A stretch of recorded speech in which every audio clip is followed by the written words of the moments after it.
Selamat berjumpa kembali. Saya akan membawakan renungan untuk hari Minggu biasa ke-12 tahun A 2023.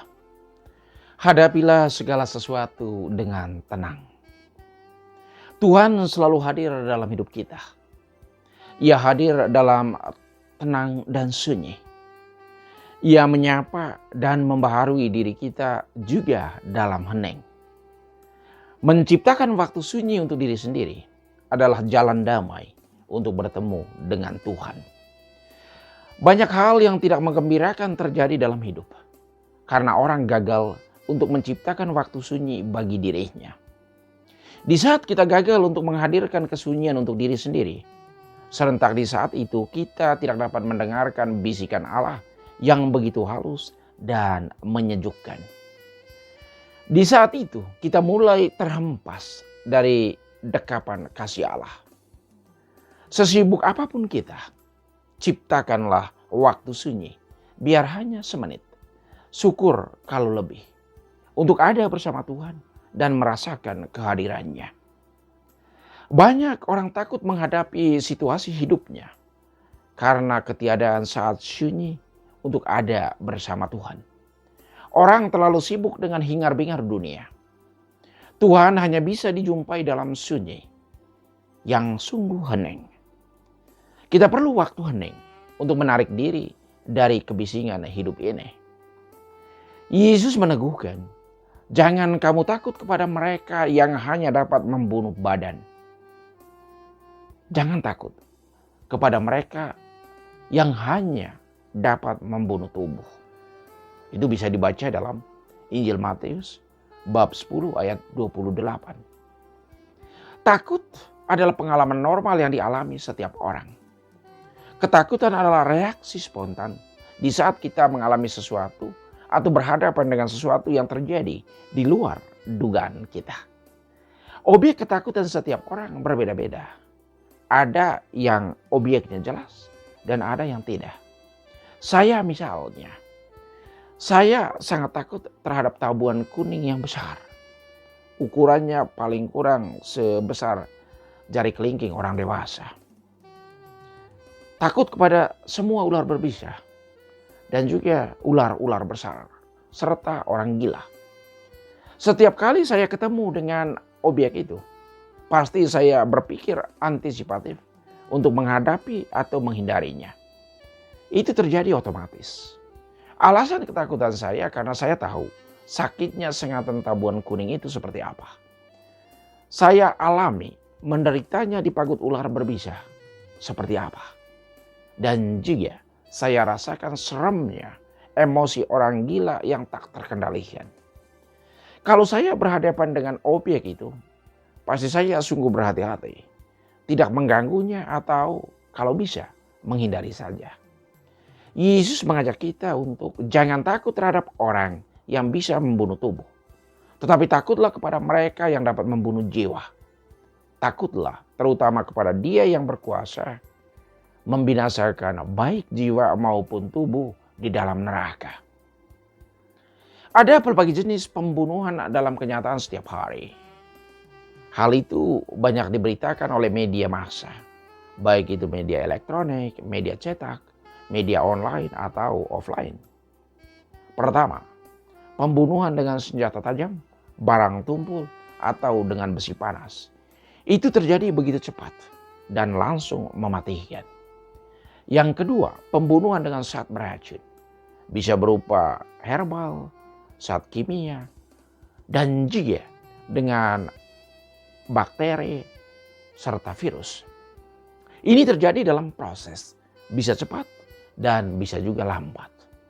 Yang ketiga, pembunuhan karakter. Ini masuk dalam jenis pembunuhan berdarah dingin yang sadis, non-bengis.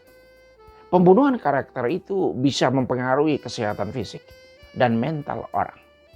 Pelaku pembunuhan karakter orang adalah dia atau seseorang yang selalu berpikir negatif, menggunakan kata-kata negatif, dan berperilaku negatif setiap harinya. Ia suka menceritakan nama orang lain, terutama yang buruk, dan memburuk-burukkannya. Hanya orang yang memiliki ketahanan mental yang super dan berjalan bersama Tuhan yang bisa melewati pembunuhan karakter itu. Ketahanan mental yang super hanya lahir dari orang yang selalu memiliki energi positif, berpikir positif, menggunakan kata-kata positif untuk dirinya dan juga untuk orang lain di sekitarnya. Ia juga selalu mengandalkan Tuhan. Walaupun ia bisa melewati pembunuhan karakter, tetapi masih ada dampaknya yang membutuhkan proses panjang, bahkan unending proses, untuk kembali menikmati situasi normal. Ternyata apa yang kita pikirkan, lambat laun itu akan menjadi apa yang kita katakan. Apa yang kita katakan akan menjadi apa yang kita lakukan. Apa yang kita lakukan secara terus-menerus akan menjadi karakter kita. Apa yang menjadi karakter, itulah yang menjadi tujuan kita.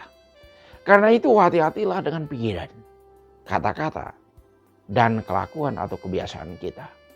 Diri kita ditentukan oleh apa yang kita pikirkan, yang kita katakan, dan lakukan dalam hidup.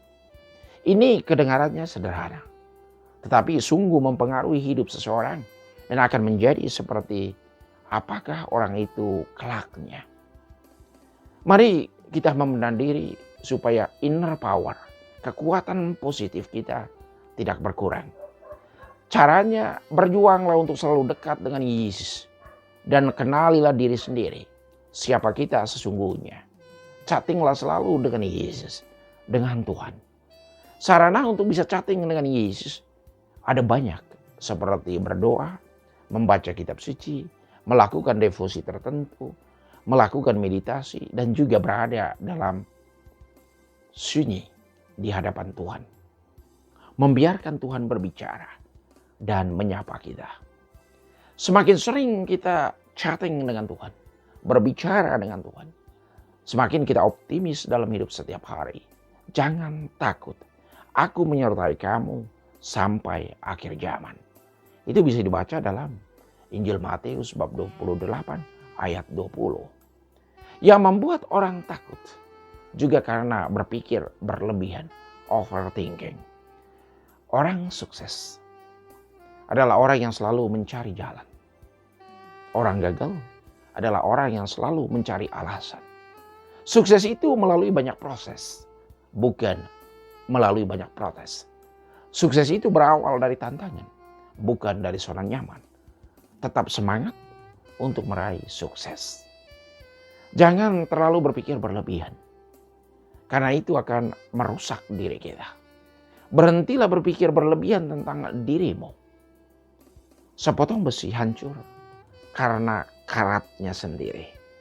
Jangan biarkan dirimu hancur karena pikiranmu sendiri. Jangan terlalu cemas menghadapi kehidupan ini, karena seluruh cerita hidupmu akan berjalan sesuai dengan putaran waktu. Terkadang Tuhan sengaja membuatmu kehilangan segalanya, membuatmu ada dalam situasi sulit, membuatmu ada dalam tantangan. Bukan karena dia menghukummu, tetapi karena dia ingin memberikan kepadamu kesempatan agar dirimu menjadi lebih dewasa untuk memaknai seluruh cerita hidupmu agar menjadi lebih baik lagi. Tuhan mau memberi kita kesempatan kedua untuk menjadi lebih baik lagi. Hadapilah segala sesuatu dengan tenang. Tuhan memberkati. Amin.